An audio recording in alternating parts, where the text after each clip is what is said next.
한국이 올림픽을 개최하겠다고. 1981년 독일 바덴바덴, 전 세계가 코웃음을 쳤습니다. 폐허가 된 나라 1인당 소득 1,700달러의 최빈국이 감히 세계 최대의 축제를 열겠다는 거였으니까요. 하지만 7년 후, 그 불가능한 꿈이 현실이 되었습니다. 하버드 대학교 강의실을 경악하게 만든 한국의 기적 같은 성장 이야기. 한 나라가 어떻게 전 세계의 편견을 뒤집고 기적을 만들어냈는지 지금부터 그 놀라운 여정을 함께 따라가 보시죠. 저는 알렉스 윌리엄스이고 19살이에요. 하버드 대학교 2학년으로 국제관계학을 전공하고 있어요. 사람들이 이 얘기를 들으면 되게 감탄하더라고요. 하버드는 미국 최고의 대학이니까요. 어쩌면 세계 최고일 수도 있고요. 여기 들어오려고 정말 열심히 공부했고 이곳에서 공부하는 것을 자랑스럽게 생각해요. 하지만 솔직히 말하면 저는 세상이 어떻게 돌아가는지 이미 다 안다고 생각했어요. 9월의 화요일 아침이었어요. 저는 하버드 야드를 가로질러 제가 가장 좋아하는 수업으로 향하고 있었어요. 나뭇잎들이 주황색과 빨간색으로 물들기 시작했고 학생들이 백팩과 커피잔을 들고 서둘러 지나가고 있었어요. 모든 것이 익숙하고 편안했어요. 저만의 아침 루틴이 완벽하게 정해져 있었거든요. 7시 30분에 일어나서 샤워하고 식당에서 커피와 크루아상을 가져와요. 수업에 가면서 휴대폰을 확인하고 늘 같은 자리 앞에서 세 번째 줄 오른쪽에 앉아요. 노트북으로 필기를 하고요. 이게 제 평범한 세계였고 저는 이런 일상이 좋았어요. 제 세계는 저에게 이해되는 곳이었어요. 미국이 가장 강한 나라였고요. 최고의 군대와 가장 큰 경제 그리고 가장 유명한 대학들을 가지고 있었어요. 유럽도 중요했죠. 특히 영국과 프랑스가요. 일본은 좋은 자동차와 전자제품을 만들고요. 중국은 점점 강해지고 있지만 아직은 월마트에서 파는 값싼 물건들을 주로 만들고 있었어요. 그리고 다른 모든 나라들이 있었어요. 작은 나라들, 가난한 나라들, 세계 정치의 큰 그림에서 별로 중요하지 않은 나라들 말이에요. 한국은 확실히 그런 작은 나라 중 하나였어요. 한국에 대해 생각할 때가 있기는 했지만 그리 자주는 아니었어요. 아시아 어딘가에 있는 분단된 반도 정도로 생각했거든요. 북한은 핵무기를 가진 미친 독재 국가고요. 남한은 글쎄요, 남한이 정확히 뭔지는 잘 몰랐어요. 전자제품을 좀 만드는 것 같았어요. 삼성폰이나 LG 가전제품 같은 것들요. 하지만 애플이나 소니와 비교하면요? 당연히 비교가 안 되죠. 1950년대에 거기서 전쟁이 있었다는 건 알고 있었어요. 사실 제 할아버지도 거기서 싸우셨거든요. 물론 그에 대해 많이 말씀하지는 않으셨지만요. 나라가 아직도 기술적으로는 분단되어 있다는 것도 알고 있었고요. DMZ라는 게 있다고 하더라고요. 그게 뭔지는 잘 몰랐지만요. 저에게는 모두 옛날 역사 같았어요. 제 친구들도 마찬가지였어요. 대부분의 수업에서 제 옆에 앉는 에밀리 첸은 캘리포니아 출신이었어요. 똑똑하고 재미있는 친구였고 졸업 후에는 국무부에서 일하고 싶어 했어요. 하지만 한국에 대해서는 저보다도 더 모르고 있었어요. 거기가 이상한 음식 먹는 곳 아니야? 한 번은 대화에서 한국 얘기가 나왔을 때 에밀리가 물어봤어요. 진짜 매운 것 같은? 라이언 머피는 저희 뒤에 앉았어요. 저처럼 보스턴 출신이고 아버지가 은행에서 일하시더라고요. 라이언은 모든 것에 대해 확고한 의견을 가진 그런 친구였어요. 정치든 스포츠든 어느 교수가 가장 까다로운지든요. 그리고 되게 맞았어요. 한국은 기본적으로 일본의 동생격이야, 라이언이 자신 있게 말했어요. 일본 기술을 따라하긴 하지만 제대로 못 만드는 거지. 저희는 모두 고개를 끄덕였어요. 그럴듯하게 들렸거든요. 이게 2023년 9월 저희가 세상을 바라보는 방식이었어요. 저희는 미국 최고 대학의 대학생들이었어요. 뉴욕타임스와 월스트리트 저널을 읽고 CNN을 보고 트위터에서 정치를 팔로우했어요. 저희는 정보를 잘 알고 있고 세련되다고 느꼈어요. 하지만 저희에게는 맹점이 있었어요. 큰 맹점들이요. 저는 데이비드 톰슨 교수님의 국가 브랜딩과 소프트 파워라는 수업을 듣고 있었어요. 국가들이 어떻게 전 세계에서 평판과 영향력을 구축하는지에 대한 수업이었어요. 흥미로워 보였고 더 중요한 건 쉬워 보였거든요. 톰슨 교수님은 50대이시고 회색 머리에 철퇴 안경을 쓰고 계셨어요. 교수가 되기 전에는 국무부에서 일하셨다고 하더라고요. 학생들이 좋아했어요. 재미있는 이야기도 많이 해주시고 숙제도 많이 내지 않으셔서요. 수업은 중간 크기의 강의실에서 40명 정도가 들었어요. 대부분 국제관계학 전공이었지만 경제학이나 역사학 학생들도 섞여 있었어요. 저희는 모두 자신이 꽤 똑똑하다고 생각했어요. 그 화요일 아침 저는 기분 좋게 수업에 들어갔어요. 전날 밤에 과제도 다 끝냈거든요. 디즈니 영화가 어떻게 미국 문화를 전 세계에 퍼뜨리는지에 대한 내용이었어요. 쉬운 내용이었어요. 저는 소프트 파워를 이해하고 있었어요. 미국이 가장 많이 가지고 있는 거죠. 할리우드, 맥도날드, 그리고 하버드 대학교가 있으니까요. 저는 평소 자리에 앉아서 노트북을 꺼냈어요. 에밀리가 아이스 커피를 들고 제 옆에 앉았고요. 라이언은 마지막 순간까지 휴대폰을 보다가 저희 뒤쪽 줄로 들어왔어요. 안녕하세요, 여러분. 톰슨 교수님이 강의실 앞으로 걸어가시면서 말씀하셨어요. 종이 뭉치를 들고 계셨고 평소보다 진지해 보이셨어요. 오늘은 지난 50년간 가장 성공적인 소프트 파워 투자 사례 중 하나에 대해 이야기해 보겠습니다. 교수님이 발표하셨어요. 저는 의자에 몸을 바로 세웠어요. 흥미로워 보였거든요. 할리우드 영화에 대해 말씀하실 건가요? 아니면 제2차 세계대전 후 마셜 플랜에 대해서? 아니면 미국 대학들이 어떻게 전 세계 학생들을 끌어들이는지에 대해서? 톰슨 교수님이 노트북을 클릭하시자 프로젝터 스크린에 한 문장이 나타났어요. 1988년 서울 올림픽 국가 브랜딩의 걸작. 저는 잠시 스크린을 멍하니 바라보다가 웃기 시작했어요. 악의적인 웃음은 아니었어요. 이해가 잘 안 되는 농담을 들었을 때 나오는 그런 웃음이었어요. 서울 올림픽이요? 걸작이라고요? 정말로요? 에밀리가 저를 보고 미소 지었어요. 라이언이 뒤에서 작게 콧방귀를 뀌었고요. 몇몇 다른 학생들도 당황한 표정으로 서로 속삭이고 있었어요. 톰슨 교수님은 저희 반응을 눈치채셨지만 별로 신경 쓰지 않으시는 것 같았어요. 대신 살짝 미소를 지으시며 저희를 지켜보고 계셨어요. 뭔가 재미있나요, 윌리엄스 군? 교수님이 물으셨어요. 제 얼굴이 빨갛게 달아올랐어요. 큰 소리로 웃을 생각은 아니었거든요. 하지만 이제 교수님이 저를 지목하셨으니 뭔가 말해야 했어요.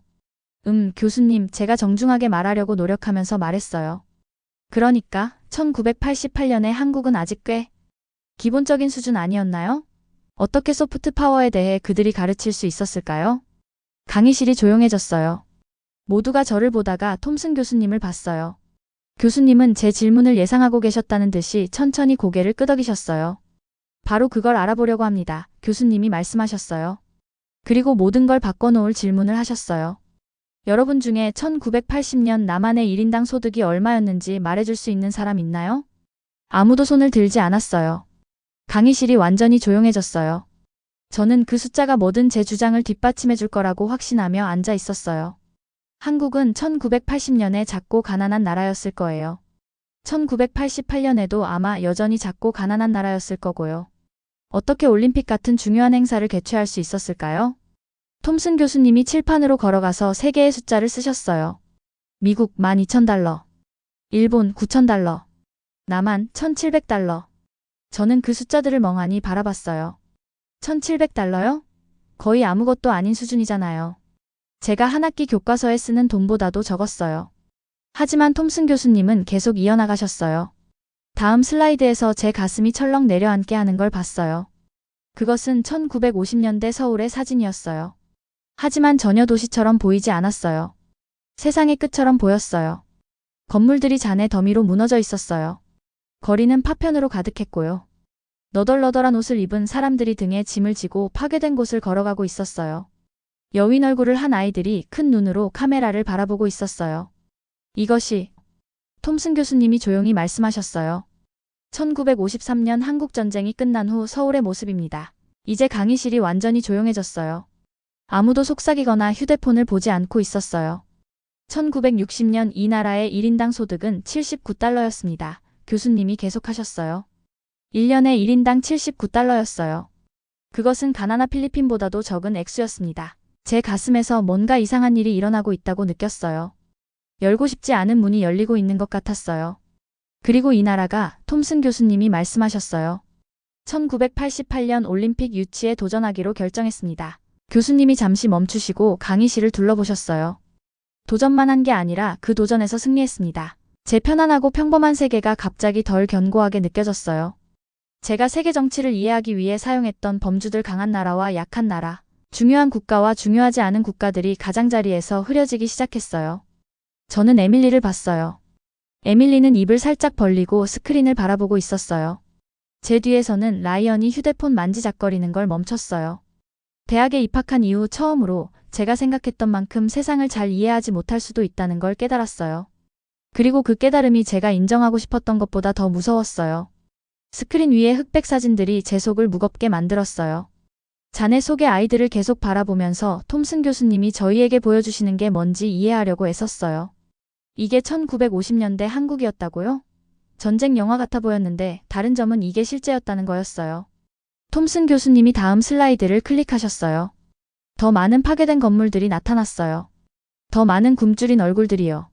세상의 끝처럼 보이는 더 많은 장면들이요. 한국전쟁은 3년간 지속되었습니다. 교수님이 말씀하셨어요. 1950년부터 1953년까지요. 전쟁이 끝났을 때 나라는 완전히 파괴되어 있었어요. 대부분의 공장들이 사라졌고요. 도로들은 망가져 있었고 많은 학교와 병원들이 폭격을 당했어요. 저는 의자에서 몸을 앞으로 기울이고 있는 제 자신을 발견했어요.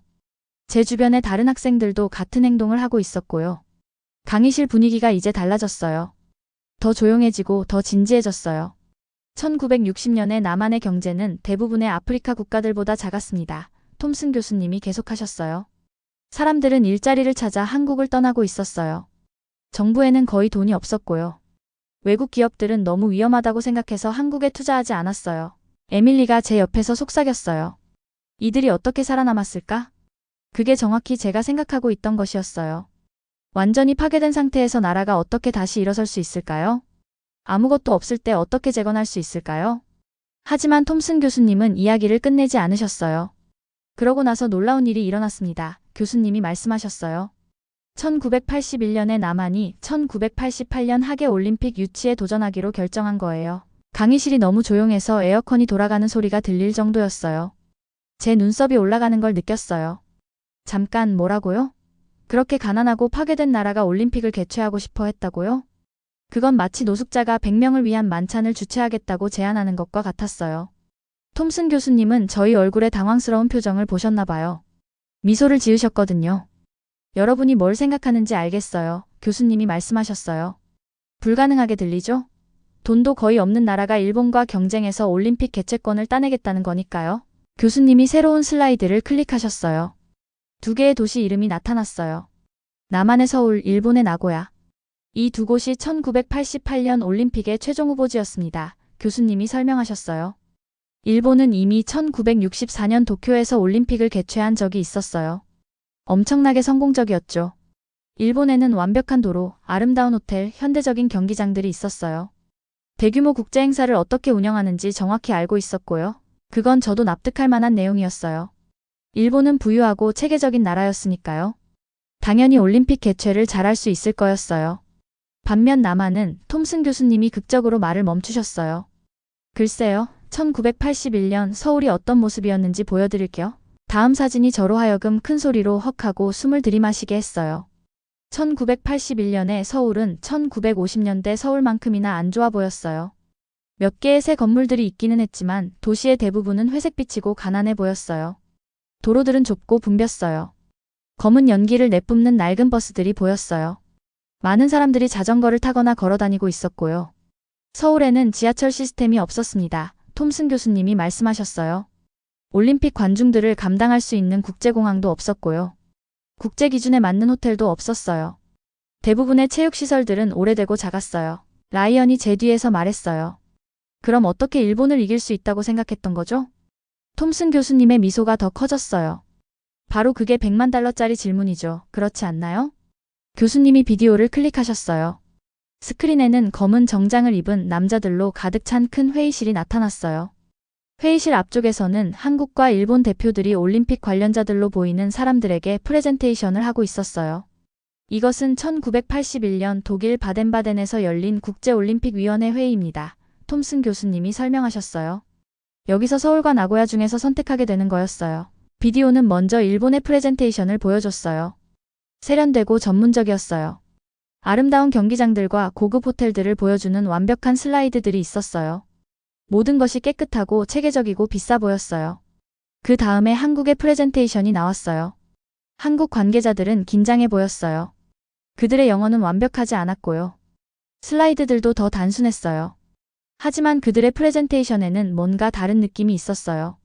더 감정적이고 더 개인적이었어요. 한국 관계자 중 한 명이 마이크 앞으로 나왔어요. 처음에는 목소리가 떨렸지만 말하면서 점점 더 강해졌어요. 저희가 일본이 가진 모든 것을 가지고 있지 않다는 걸 알고 있습니다. 그가 말했어요. 최고의 호텔이나 최신 경기장들은 없어요. 하지만 저희에게는 다른 것이 있어요. 꿈이 있습니다. 제 가슴에서 뭔가 이상한 일이 일어나는 걸 느꼈어요. 작은 전기 충격 같은 거였어요. 저희는 올림픽이 이미 부유하고 성공한 나라들만 개최해서는 안 된다고 믿습니다. 한국 관계자가 계속했어요. 올림픽은 나라들이 더 나아지도록 영감을 주어야 해요. 더 높이 도달하도록요. 사람들이 함께 일할 때 무엇이 가능한지 세상에 보여주어야 해요. 비디오 속 회의실이 완전히 조용해졌어요. 올림픽 관계자들이 몸을 앞으로 기울이며 주의 깊게 듣고 있는 게 보였어요. 만약 저희에게 이 기회를 주신다면 한국인이 말했어요. 일본이 약속할 수 없는 것을 약속드리겠습니다. 한 나라가 스스로를 변화시키는 모습을 보게 될 거예요. 온 국민이 같은 꿈을 꾸기로 결정했을 때 무슨 일이 일어나는지 보게 될 거예요. 비디오가 끝났어요. 저희 강의실이 조용해졌어요. 톰슨 교수님이 저희 모두를 둘러보셨어요.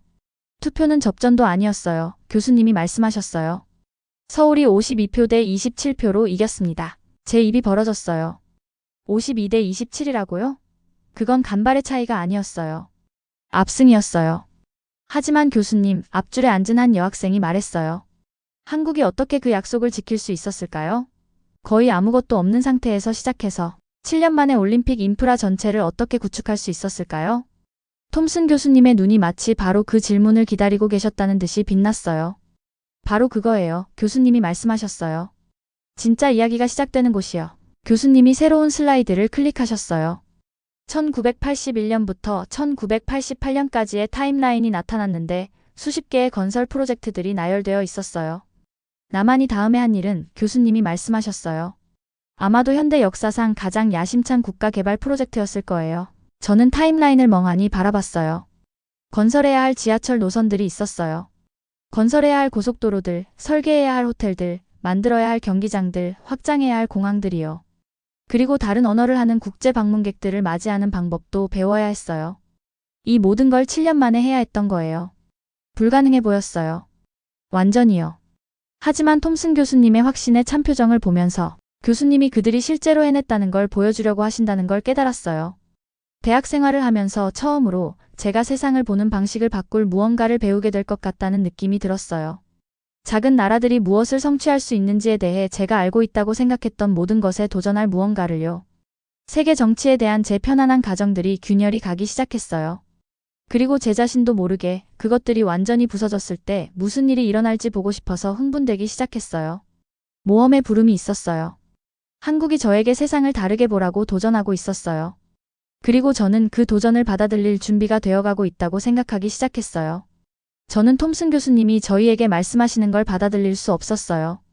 한국에 대해 말씀하시는 모든 것이 제가 세상이 어떻게 돌아간다고 믿고 있던 것과 반대였거든요. 제 뇌가 교수님의 말씀들에 계속 맞서고 있었어요. 마치 제가 알고 있던 모든 것에 대한 공격처럼 느껴졌거든요. 쉬는 시간에 저는 복도에 있는 커피 머신 옆에 에밀리에게 급히 다가갔어요. 심장이 빨리 뛰고 있었고 동시에 화가 나고 혼란스러웠어요. 이 이야기에는 분명 더 많은 게 있을 거야. 제가 긴장되고 좌절감에 찬 목소리로 말했어요. 아마 한국이 미국으로부터 비밀스러운 도움을 받았을 거야. 아니면 일본이 정말로는 올림픽을 원하지 않았거나 아니면 투표가 어떻게든 조작되었거나. 에밀리가 빠르게 고개를 끄덕였어요. 그의 얼굴도 제가 느끼는 것만큼 혼란스러워 보였어요. 맞아. 고등학교 농구팀이 레이커스를 이길 수 있다고 하는 것과 같잖아. 말이 안 돼. 저희는 15분 쉬는 시간 내내 다른 설명들을 찾으려고 애썼어요. 아마 냉전 정치와 관련이 있을 거라고요. 아마 미국이 공산주의를 막기 위해 한국을 비밀리에 지원했을 거라고요. 아마 일본이 너무 자신만만해서 충분히 노력하지 않았을 거라고요. 저희는 이론에 이론을 거듭했고 하나하나가 앞의 것보다 더 복잡했어요. 가난하고 작은 나라가 열심히 일하고 똑똑하게 계획해서 부유하고 강력한 나라를 이겼다는 단순한 진실만 빼고 뭐든지 받아들이려고 했어요. 강의실로 돌아갔을 때 저는 팔짱을 끼고 앉았어요. 필기를 시작했지만 평범한 필기가 아니었어요. 톰슨 교수님이 말씀하시는 모든 것에서 실수를 찾고 있었거든요. 불가능해 보이는 것들에 밑줄을 그었어요. 세상에 대한 제 생각과 맞지 않는 사실들 옆에 물음표를 쳤어요. 하지만 그때 제 저항이 균열이 가기 시작하게 만드는 일이 일어났어요. 톰슨 교수님이 1981년의 비디오를 보여주셨어요. 독일 바덴바덴에서 각국이 올림픽 유치 제안서를 국제올림픽위원회에 발표했던 회의였죠.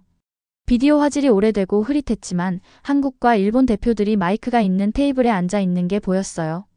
한국 연설자가 일어났어요. 검은 양복을 입은 중년 남자였어요.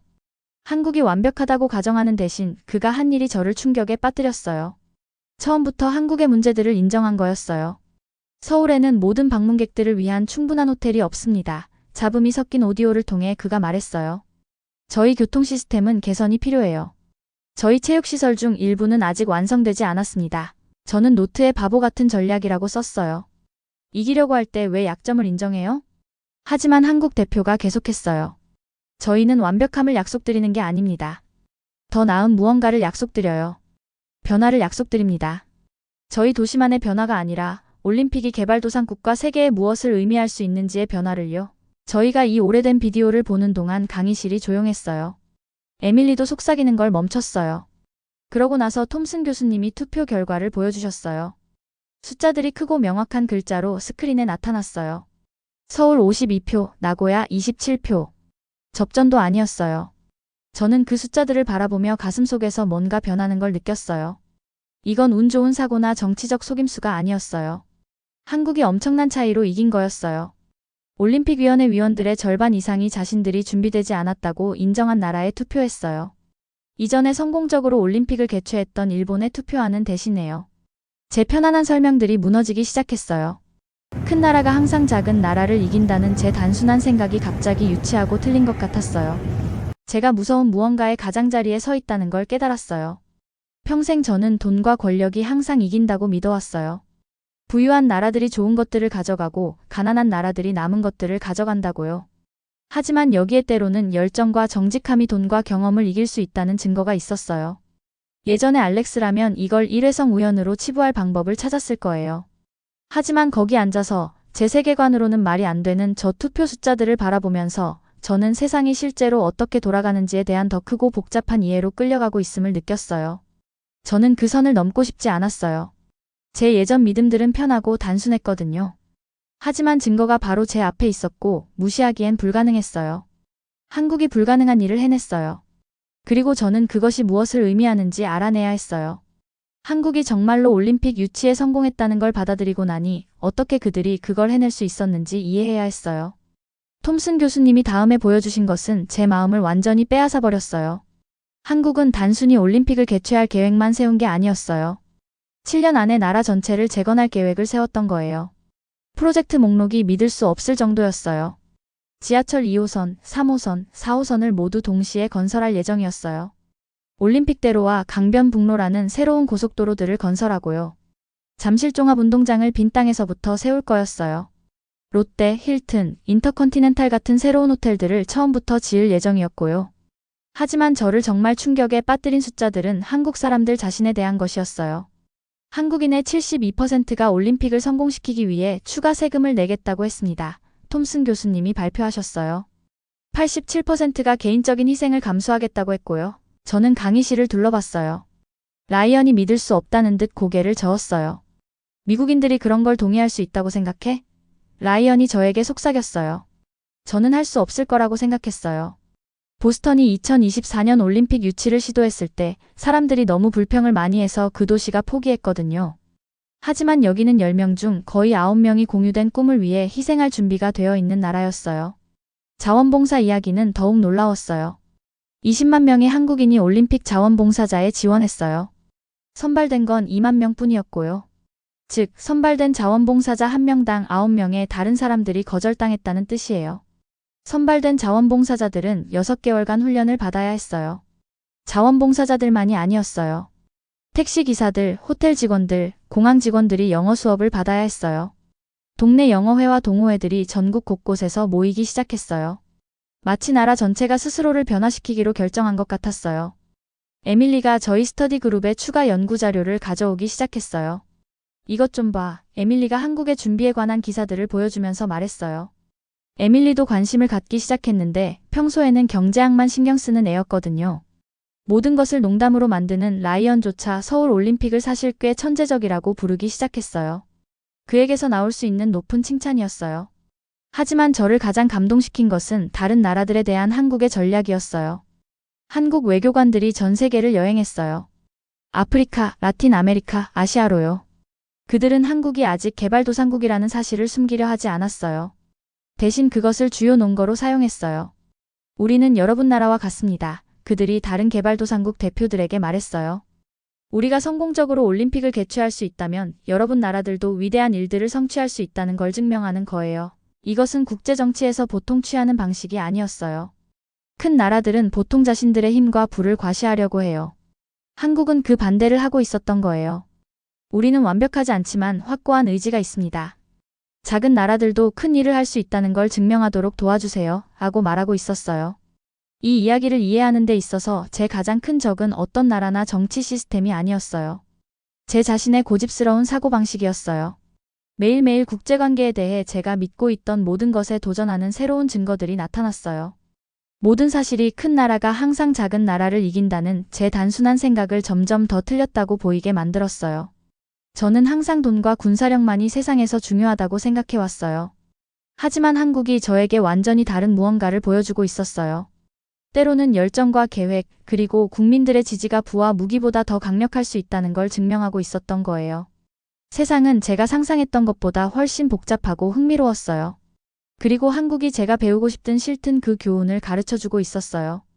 톰슨 교수님이 개회식 영상을 보여주신 날 모든 것이 바뀌었어요. 저는 좋은 사례이긴 하지만 잊혀질 만한 것을 기대하고 있었어요. 대신 가능한 것이 무엇인지를 완전히 재정의하는 무언가를 봤어요. 비디오는 서울 올림픽 주경기장의 전체 모습으로 시작했어요. 7만 명의 사람들이 모든 좌석을 가득 채웠어요.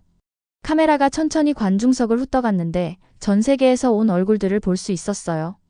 미국인, 유럽인, 아프리카인 모든 곳에서 온 사람들이 한국의 이 경기장에서 함께 앉아 있었어요. 그러고 나서 공연이 시작됐어요. 수백 명의 한국북 연주자들이 필드에 나타났어요. 한복이라는 화려한 전통 의상을 입고 있었는데 빨강, 파랑, 노랑, 하얀색에 흘러내리는 옷들이었어요. 그들의 북소리가 스피커를 통해 저희 하버드 강의실을 가득 채웠지만 천둥처럼 제 가슴에서 진동하는 걸 느낄 수 있었어요. 북 연주자들은 완벽한 패턴으로 움직였고 그들의 팔이 파도처럼 함께 오르락내리락 했어요. 정말 놀라워요. 에밀리가 제 옆에서 속삭였어요. 놀라움으로 눈이 커져 있었어요. 개회식은 춤과 음악을 통해 한국의 이야기를 들려줬어요. 공연자들이 거대하고 다채로운 대형으로 경기장 바닥을 가로질러 움직였어요. 고대 한국 문화, 전쟁의 아픔, 그리고 재건의 희망을 보여줬어요. 한국어를 이해하지 못해도 모든 움직임에서 감정을 느낄 수 있었어요. 하지만 저를 가장 강하게 때린 순간은 거의 끝 무렵에 왔어요. 한 한국인 노인분이 천천히 올림픽 성화를 향해 걸어가셨어요. 톰슨 교수님이 비디오를 일시 정지하시고 저희 반을 향해 돌아서셨어요. 이분이 송기정 선생님입니다. 교수님이 조용히 말씀하셨어요. 1936년에 올림픽 마라톤에서 우승하셨어요. 하지만 한국이 점령당했기 때문에 일본을 대표해서 경쟁해야 했어요. 자기 나라 국기 대신 일장기를 달고 뛰어야 했죠. 강의실이 완전히 조용해졌어요. 모두가 스크린을 바라보고 있었어요. 이제 52년 후 자기 나라에서 올림픽 성화를 켜고 계십니다. 비디오가 다시 시작되었을 때 저는 이 노인분이 떨리는 손으로 성화를 받는 걸 봤어요. 불꽃이 올라가서 주 올림픽 성화에 불을 붙일 때 제 가슴 속에서 뭔가 터지는 걸 느꼈어요. 이건 더 이상 스포츠에 관한 것만이 아니었어요. 수십 년간 세상에 자신들이 진짜 누구인지 보여주기를 기다렸던 나라에 관한 것이었어요. 라이언이 울고 있었어요. 그가 무엇에 대해서든 우는 걸 본 적이 없었는데 눈물이 그의 얼굴을 타고 흘러내리고 있었어요. 정말 아름다워요. 라이언이 누가 듣든 상관없다는 듯이 말했어요. 톰슨 교수님이 올림픽이 끝난 후 전 세계 신문 헤드라인들을 보여주셨어요. 가디언지는 완벽한 올림픽이라고 불렀어요. 프랑스 신문들은 한국이 새로운 기준을 세웠다고 했어요. 이전에 회의적이었던 일본 언론조차 한국의 조직력과 환대를 칭찬했어요. 외국 코치들과 선수들은 모든 것이 얼마나 잘 돌아갔는지에 대해 말하기를 멈출 수 없었어요. 한국 관중들은 자국 선수만이 아니라 모든 선수들에게 박수를 보냈어요. 자원봉사자들은 도움이 되고 친절했어요. 기차는 정시에 운행했고 음식은 맛있었어요. 한국이 7년 전에 약속했던 모든 것이 실현되었어요. 하지만 진짜 충격은 톰슨 교수님이 올림픽이 끝난 후 무슨 일이 일어났는지 보여주셨을 때 왔어요. 한국 경제는 1989년에 6.7%, 1990년에 9.8% 성장했어요. 외국인 투자는 단 2년 만에 10억 달러에서 80억 달러로 뛰어올랐어요. 현대나 삼성 같은 한국 기업들이 갑자기 사람들이 신뢰하고 구매하고 싶어 하는 세계적인 브랜드가 되었어요. 그보다도 한국은 세상이 패럴림픽에 대해 생각하는 방식을 바꿨어요. 장애인 선수들이 올림픽 선수들과 같은 대우와 존경을 받도록 했어요. 서울의 사례 때문에 이제 모든 올림픽 개최 도시는 패럴림픽도 함께 개최해야 하게 됐어요. 강의가 끝났지만 저는 한동안 자리에서 일어날 수 없었어요. 머릿속이 복잡했거든요. 톰슨 교수님이 마지막으로 중요한 분석을 해주셨어요. 여러분, 한국의 성공은 우연이 아닙니다. 이 나라에는 위기를 기회로 바꾸고 불가능해 보이는 목표를 체계적으로 달성해내는 특별한 능력이 있어요. 화면에 현재 한국의 모습들이 나타났어요. 삼성의 세계 1위 반도체, BTS의 빌보드 차트 석권, 봉준호 감독의 오스카 수상, 그리고 최근 성공한 누리호 발사까지.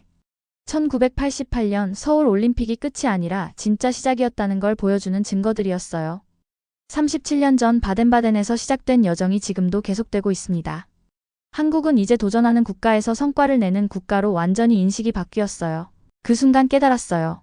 모두가 불가능하다고 했던 일을 한국은 해냈고 그것은 단순한 운이 아니라 체계적인 노력의 결과였다는 걸요. 저에게 이 이야기는 단순히 한국에 관한 것만이 아니었어요. 작은 존재라도 큰 꿈과 확실한 의지가 있다면 세상을 바꿀 수 있다는 희망이었거든요. 세계는 우리가 생각하는 것보다 훨씬 더 놀라운 가능성으로 가득 차 있다는 걸 배웠어요. 오늘의 사연은 여기까지입니다. 하버드 대학생 알렉스의 눈을 통해 본 1988년 서울 올림픽은 단순한 스포츠 행사가 아니었습니다. 그것은 불가능을 가능으로 만든 한 나라의 의지였고 세계를 향한 당당한 선언이었습니다. 페어에서 시작해 7년 만에 올림픽을 성공시킨 한국의 이야기는 미국 명문대 학생들조차 자신들의 세계관을 바꾸게 만들었습니다. 손기정 선생님의 성화점화는 52년간 기다린 한민족의 염원이 이루어지는 순간이었죠. 1988년 서울 올림픽은 끝이 아니라 시작이었습니다. 그 후 한국은 경제 대국으로, 문화 강국으로 성장했고 세계는 한국을 새롭게 보기 시작했습니다. 우리는 작은 나라도 큰 꿈을 꿀 수 있다는 것을, 결단력과 단결이 모든 불리함을 극복할 수 있다는 것을 세계에 증명했습니다. 그 정신이 있는 한 앞으로도 세계는 우리를 주목하게 될 것입니다. 오늘의 사연 어떠셨나요? 재미있으셨다면 구독과 좋아요, 알림 설정도 꼭 부탁드릴게요. 끝까지 시청해주셔서 진심으로 감사합니다. 지금까지 따뜻한 이야기를 전하는 도파민 코리아였습니다. 구독자 여러분, 오늘도 따뜻한 하루 되세요. 사랑합니다.